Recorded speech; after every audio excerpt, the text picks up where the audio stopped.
Olá pessoal, bem-vindo e bem-vinda ao canal Amuinvest. O RPR11, vale a pena? Venha saber.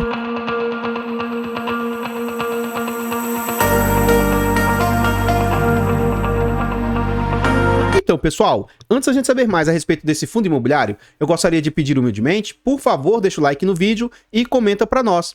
E aí, você conhece esse fundo imobiliário? Sabe em que ele investe? Quem é a gestora? Segmento de atuação? Comenta que seu comentário é muito importante para o crescimento e desenvolvimento do canal. Compartilhe o vídeo com as pessoas que você conhece, nos ajude a levar conhecimento e educação financeira a mais pessoas. Like, comentário e compartilhamento é de graça, não custa nada e vocês vão nos ajudar imensamente. Nós temos o grande objetivo de tentar alcançar 10 mil inscritos o quanto antes. Quer nos ajudar nessa nossa empreitada? Se inscreva no canal e ative o sino. Tá gostando do canal e quer nos apoiar financeiramente? Clique no botão azul de Seja Membro, de aderir e saiba mais. A partir de 10 centavos por dia, acho que isso não vai onerar vocês, não vai apertar vocês, mas pra gente faz muita diferença. Tornando-se membro, você vai fazer jus a alguns benefícios como acesso antecipado a vídeos, participa do grupo fechado do Telegram e tem preferência quando pede um vídeo aqui no canal. Muito obrigado a todos os membros. O Edinho e o Mauro que renovaram o clube de membros e obrigado ao Thiago aí, obrigado mesmo. E se você ainda se tornou membro e não participa do grupo do Telegram e quiser participar, manda uma mensagem aí que eu mando o link para vocês. Nós temos um segundo grande objetivo até o final do ano, eu quero tentar tirar uma certificação CEA. Essa certificação ela é cara, então teria passagem, hospedagem, dentre outros. Quer nos ajudar nessa empreitada? Faça-nos uma doação para o Pix do canal de qualquer valor. Desde já agradeço a todos vocês que colaboram aí. Nós temos 2 canais secundários que a gente está tentando monetizar, chegar a 1000 inscritos. Então, se quiser nos ajudar, ficarei imensamente grato. A Mudicas, a Mufiagro, o link dos canais vai estar no comentário fixado. Esse fundo imobiliário é um fundo do setor de recebíveis, é um fundo de papel. É um fundo que foi lançado em agosto de 2020, é um fundo de base 100. Urca é a gestora, mandato híbrido, e ele tem uma liquidez altíssima de quase 4 milhões em média de negócios por dia. Os usuários do site dão nota 4 de 5, ele faz parte do IFIX com quase 1% e ele conta com pouco mais de 5 milhões e 500 mil cotas.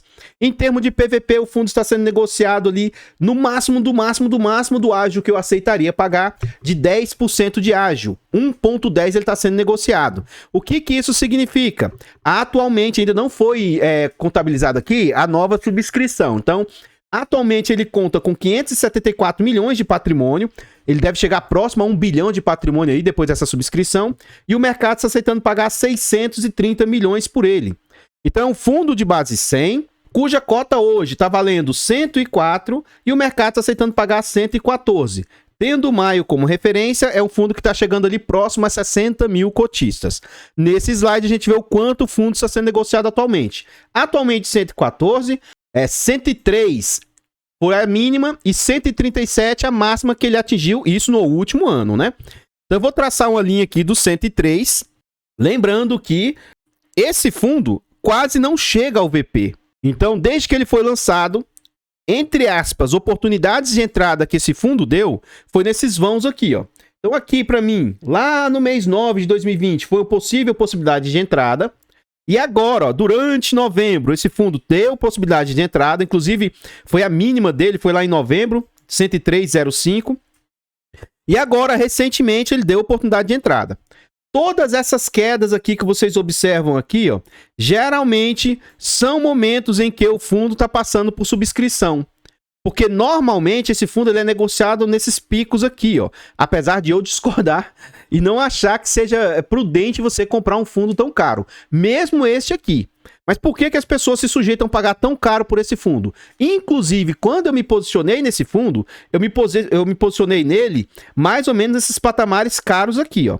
Só que eu não entrei pelo oba-oba, porque tal, blá, blá, blá. Justo nessa época aqui, o fundo ia fazer uma subscrição alta. Ele ia dobrar de tamanho. Inclusive, as subscrições que ele vem fazendo são subscrições altas, de dobrar de tamanho. Então, eu me posicionei para participar da subscrição, e aí, com isso, eu já baixei meu preço médio.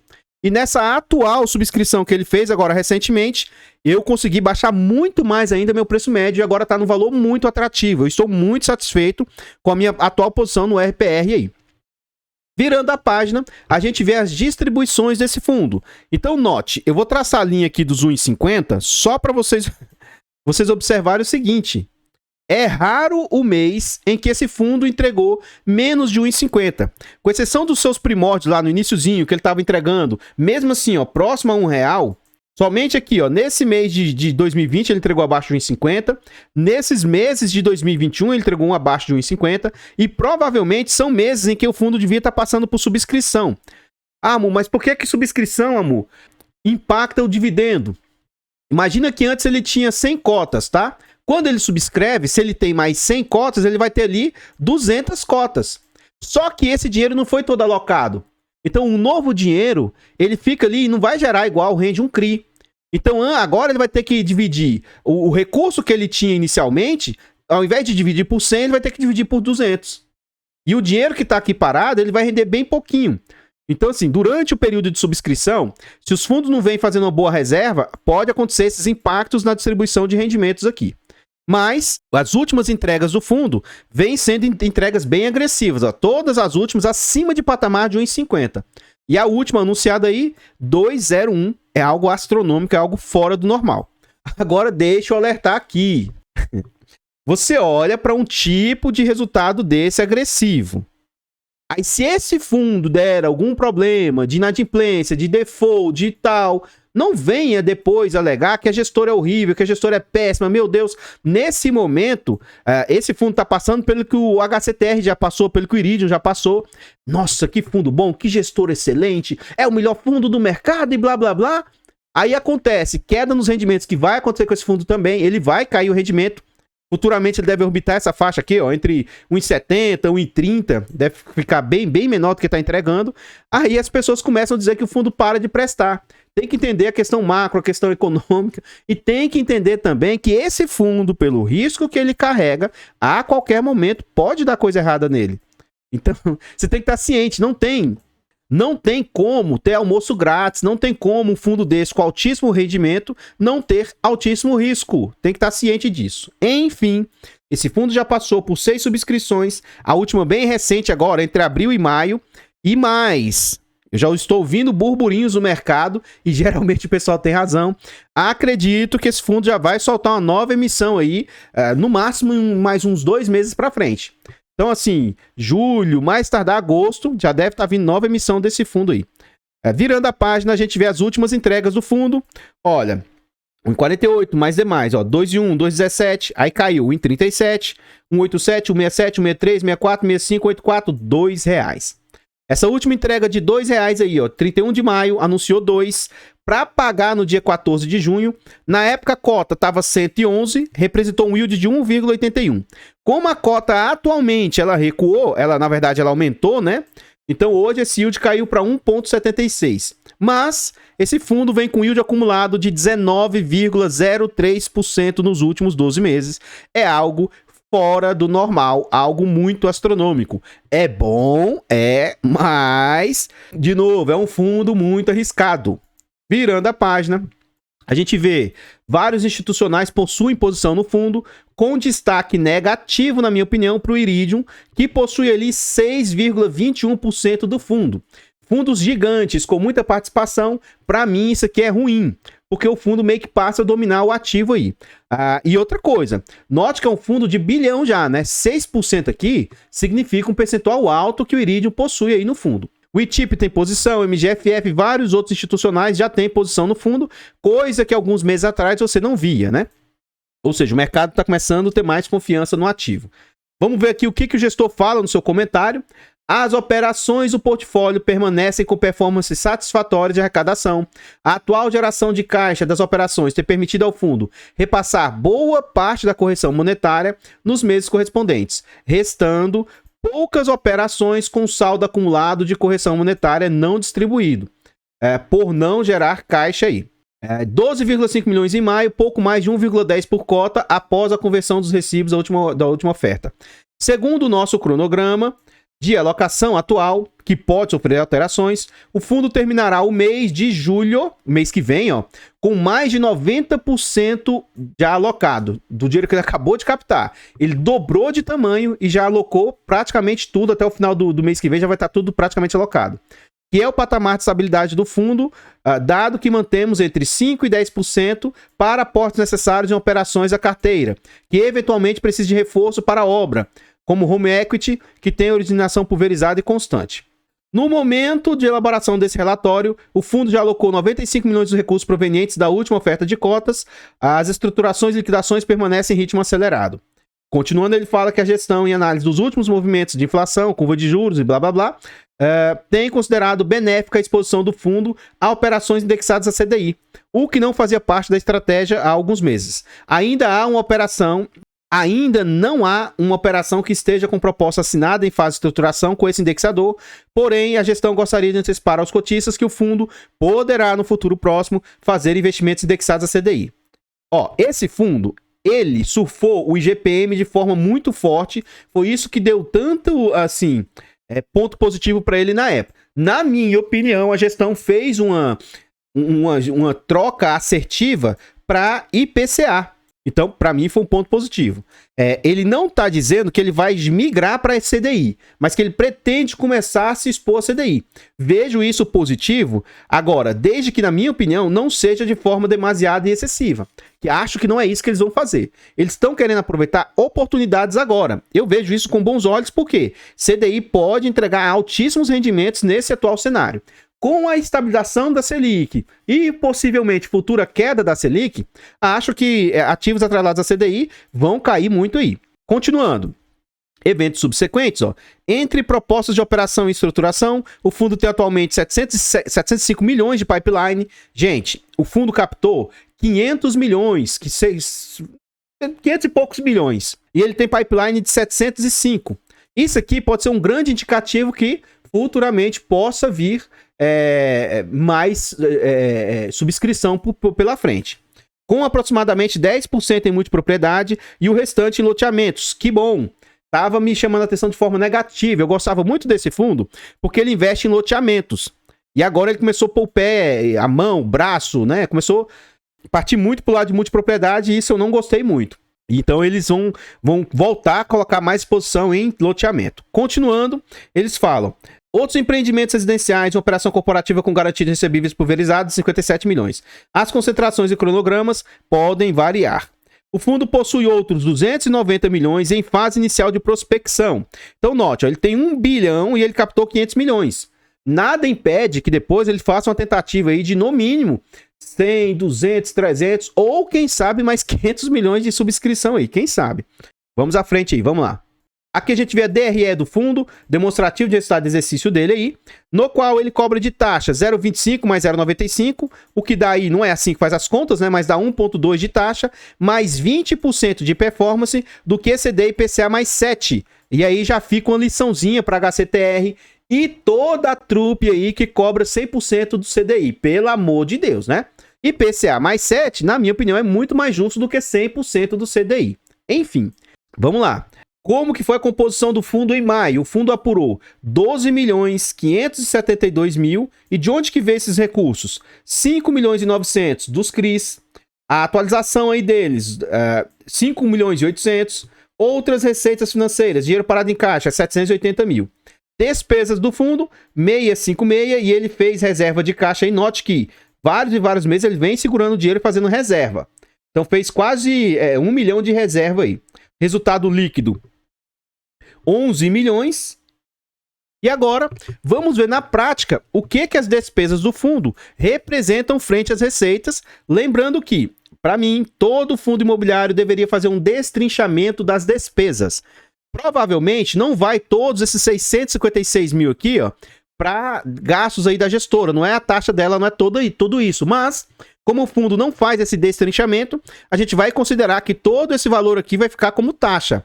Mas geralmente não é isso. Outra coisa que para mim deveria ser explícito é essa performance aqui, Então, deveria ter aqui, no mínimo, 3, 4 linhas. Gestão, administração, performance e outras despesas. Quanto mais o fundo for transparente nesse segmento, eu acho excelente. Agora vamos ver na prática se isso é algo caro ou barato. Para mim o máximo que eu acho aceitável é 15%, então vamos ver lá, 656 vezes 100 dividido por 12.572. Então, em maio, as despesas representaram 5,21%, né? Então, eu acho bem abaixo dos 15 aí que eu acho de limite.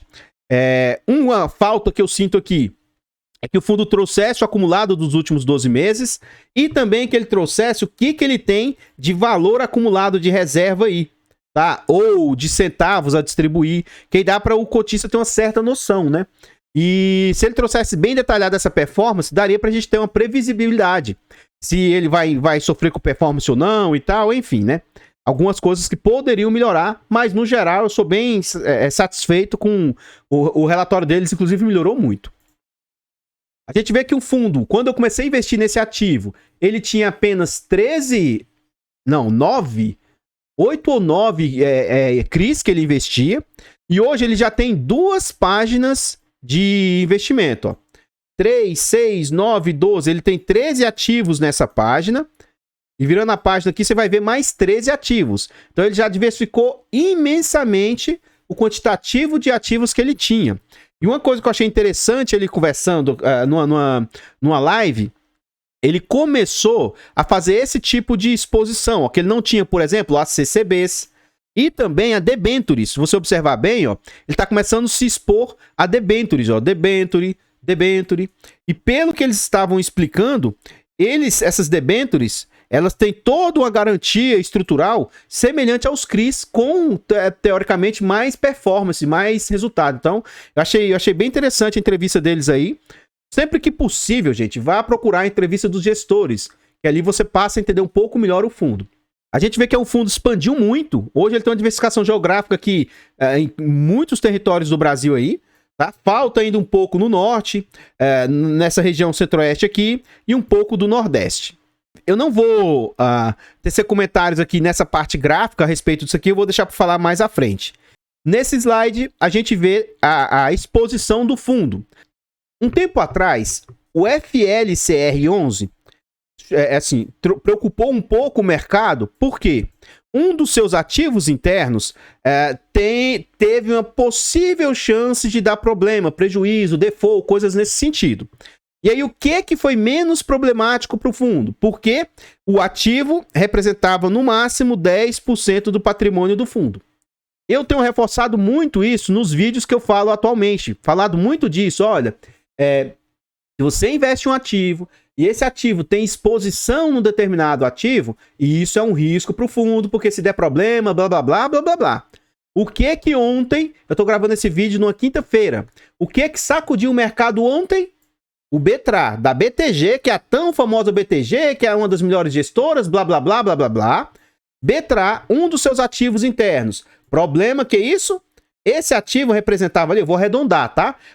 Representava 25% do portfólio. Então hoje o BTRA pode ser impactado, pode ter problemas, pode ter, mesmo que seja temporário, em 25% das receitas do fundo. E a coisa lá é tão grave que pode chegar até a perder isso aqui. Isso aqui tá um problema judicial grave lá que tá passando, enfrentando. E note, isso representa 25% do portfólio. Dito isso, toda vez que eu trago fundos, principalmente de papel, mas eu também falo isso aí para tijolos, quanto menor a exposição, se tiver as coisas, é melhor. Menor a exposição. Então isso serve também para o seu portfólio interno. Quanto menos concentração você tiver nos ativos, melhor. Porque aí você não fica exposto a uma situação dessa. Enfim, né? Então esse ativo aqui, ó, CRI, Lagoa Quente aqui, lá em Caldas Novas, Travessia, é o emissor. Ele é série única. IPCA mais 11, representa 14% do portfólio do fundo. Então isso aqui, se você for investir em um RPR, saiba que é um risco elevado. Porque se esse CRI der problema, ele pode impactar em 14% as receitas do fundo. Isso aqui eu tô fazendo cálculos, não é bem assim que funciona, porque pode ser que isso aqui seja mais ou menos e tal, mas assim, ele representa 14% do patrimônio, é muita exposição. Só que esse fundo ele tinha 3 ativos antes, que cada um representava 20 e tantos por cento do portfólio, cada um. Então ele tinha 60% de concentração no único ativo. Então, nesse ponto, a gestora pulverizou já bastante o portfólio do fundo. E eu acredito que após as últimas alocações, vai melhorar e muito ainda essa exposição, pelo menos assim eu espero. Então note, ó, com essa captação, esse fundo vai chegar próximo a 1 bilhão. E aqui nesse portfólio está mostrando apenas 600 milhões. Então tem aí mais 300, 400 milhões para entrar no PL do fundo. E eu espero que nenhum dos ativos passe a exceder 10% do PL. Não vou fazer comentários aqui individuais, comentários gerais aqui, um por um de todos. Vou falar apenas o primeiro para você observar coisas aqui, né? Num relatório igual a esse. Então vamos lá, LTV. Ó, o que me chama a atenção de forma positiva. É o mais arriscado em termos de concentração? Tem uma taxa bem agressiva? Tem. Mas o LTV dele é excelente. Um ponto que eu vou tentar trazer para vocês é o seguinte. Tem como você ir lá, desmiuçar, pesquisar, abrir a fundo e ver? Tem. Mas eu invisto para ter tranquilidade e para ter, simplicidade. Eu não quero ficar abrindo um por um, investigar, olhar isso aqui a fundo, igual eu fico vendo gente investigativa e tal, a respeito e tudo, mas eu não quero isso. Eu vou confiar no que o gestor tá falando. O gestor tá me dizendo aqui, ó, que esse LTV é de 32%. Então isso aqui significa que a cada R$32 de dívida, ele tem R$100 de alguma coisa garantida ali. Se isso é verdade ou não, não tem. Teoricamente a gente tem que confiar no que tá sendo dito, né? O que eu vejo olhe o geral do fundo, mas assim, vê com muitos mil... Eu não sou profissional do mercado, eu não procuro fazer isso não, tá bom? Então LTV significa isso. Teoricamente, você tem que buscar LTVs abaixo de 50. Não necessariamente isso vai servir de algo. Porque se o trem não for tão bom assim, não adianta ele ter um LTV de igual esse aqui, ó, de 30, de 10, de 20. Se o imóvel dado como garantia não for bom, na hora de executar mesmo, você fica com o trem ali, um trem parado. MXRF, que é o gigante do nosso mercado, a XP é boa, não sei o que e tal. Ele tá cheio de tranqueira lá dentro que ele recebeu de garantia. Nunca conseguiu se desfazer de alguns imóveis que estão lá dentro. E recebeu. Então, assim, esses são alguns pontos que tem que se analisar, né? Outro ponto interessante, principalmente nesses fundos, que são loteamento, multipropriedade, que são desenvolvimento, esse tipo de situação. Obras.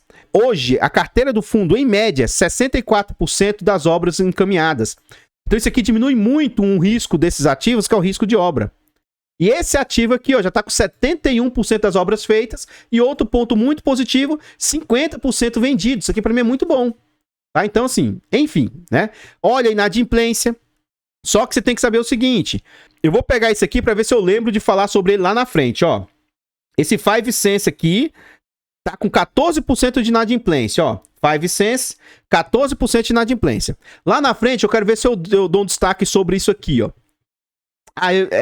Não vai estar nessa parte, vai estar na parte final. Mas eu vou ler sobre ela lá e trago essa informação para vocês. Por quê? Às vezes a inadimplência aqui está como 14%, mas para o fundo, isso aqui só vai impactar se chegar a 20, a 30, a 50. Então, mesmo inadimplência alta, não necessariamente quer dizer que isso seja ruim, tá? Eu vou lá buscar essa informação e já volto. Essa informação vai estar nos últimos slides depois do final do vídeo lá, tá? Então, esse 5 Sense, mesmo com 14% de inadimplência, ele precisa atingir mais de 45% de inadimplência para isso representar algo grave para o fundo. Então, mesmo com a inadimplência alta, ainda assim é algo que está dentro da normalidade, tá bom? Então, tem que pesquisar sobre isso. Virando a página, a gente vê o seguinte, atualmente, ó, o fundo tem 37% em caixa, que ele acabou de alocar, né? Acabou de receber, então 47% é CRI. Ele vai ter um percentual ali bem pequeno em FIIs, HE, debentures hoje já é 11%, ele tem começado a se expor em debentures, e CCB também 1,5%. A imensa, esmagadora maioria do portfólio tem proteção contra deflação, então isso é mais comum com o IGPM. Se o IGPM for menos 3%, se ele for negativo, teoricamente isso impactaria a carteira. Então, ele tem proteção contra esse negativo. Ele fica zerado e ao invés de receber, ele não desconta do que iria receber, né? Isso é bem positivo. O que me chamou a atenção negativamente, né? 41% em multipropriedade. Eu espero, e ele já anunciou lá, né? Vamos ver se eles vão cumprir. Eles vão diminuir a exposição à multipropriedade, ó. Loteamento, 44%, residencial, 6% e residencial horizontal, 9%. Diversificação por estados. Então, assim, hoje as maiores concentrações, 33% São Paulo, 19% acredito que seja Goiás, mais 14%, Sergipe e Bahia deve ser ali mais 10%. Virando a página, a gente vê os desembolsos que o fundo tem aí, ó, os ativos internos. Hoje, 77% dos seus ativos são de série única e mais 4% de série sênior. Teoricamente, a única, ela vai ter o risco que se der algum problema dar nela toda, né? Mas assim, pode ou não ser mais seguro. E sênior, ele vai ter 4%. E apenas 7% de subordinadas, que seria altíssimo risco aí. Então, nesse campo aí, muito interessante, ó. Como eu tinha dito anteriormente, esse fundo já teve uma exposição gigantesca. A maioria do seu portfólio era IGPM e hoje representa apenas 9% do portfólio. IPCA está representando ali 91%. E o LTV da carteira, abaixo de 50% seria o mais aceitável, né? Então ele tem 9% abaixo de 25%, que é excelente, 33% abaixo de 50%, que também é excelente, e hoje 58% do portfólio está com 50 a 75%. Vamos pegar uma média aqui de 62%. Não é o ideal, mas ainda assim é um bom LTV, né? 62% de garantia é um bom LTV. E outro ponto que me chama a atenção muito positivamente nesse fundo é isso aqui, ó. Hoje, quase metade do portfólio está com entre 66% e 99% das obras encaminhadas. Ele tem 100% das obras prontas. Ou seja, se você pegar aqui, ó, você tem aí quase 75% das obras já bem encaminhadas para finalizadas. 33% do portfólio hoje está nesse patamar inicial aqui, ó, entre 33% e 66%. Hoje é 26% do portfólio e apenas 1% está nessa fase inicial, começando até 33% das obras. Então essa questão de obras aqui, para mim, é primordial. E aí, para mim, isso aqui significa que o portfólio do fundo está maduro, está tranquilo, está bem encaminhado, vejo de forma bem positiva. Então, pessoal, o que eu tinha para trazer a respeito do RPR11 são somente essas informações. Por favor, vá lá nos canais secundários e ajude-nos a chegar a 1000 inscritos. Isso é de graça, não custa nada e vocês vão nos ajudar imensamente. Se inscreva aqui nesse canal, deixa o like, comenta, compartilha. Tudo isso nos ajuda imensamente. Vou sempre reforçar o que eu já falei diversas vezes. Para mim, o RPR é um excelente fundo, é um fundo que entrega o risco que você corre nele, mas saiba que ele tem risco. Não compre de forma de olho fechado. Não ignore os riscos que ele possui. Não se expõe em demasia ao fundo, que você depois pode passar por alguns apertos aí. Muito obrigado aí. Por favor, compartilhe o vídeo. Ajude-nos a levar conhecimento e educação financeira a mais pessoas. Se inscreva no canal e nos ajude a chegar a 10 mil inscritos. Torne-se membro do canal a partir de 10 centavos por dia. E se quiser nos ajudar aí, faça-nos uma doação para o Pix do canal de qualquer valor. Eu vou ficando por aqui, vou deixar passando uns slides bem interessantes a respeito do fundo. E eu espero encontrá-los nos próximos vídeos. Fiquem todos com Deus, tenham um bom dia, uma boa tarde, uma boa noite e... Fui!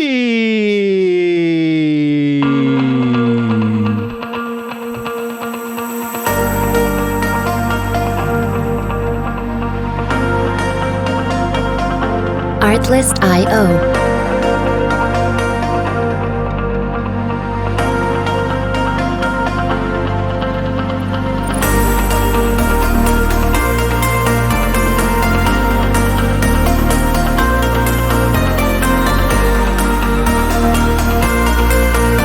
Music licensing reimagined.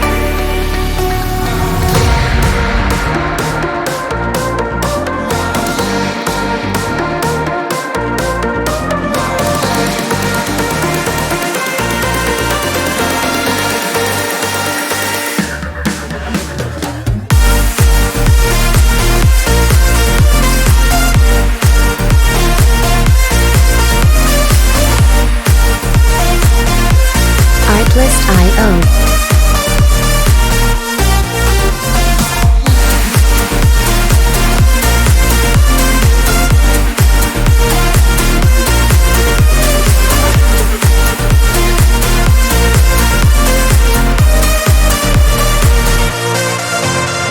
Music licensing reimagined.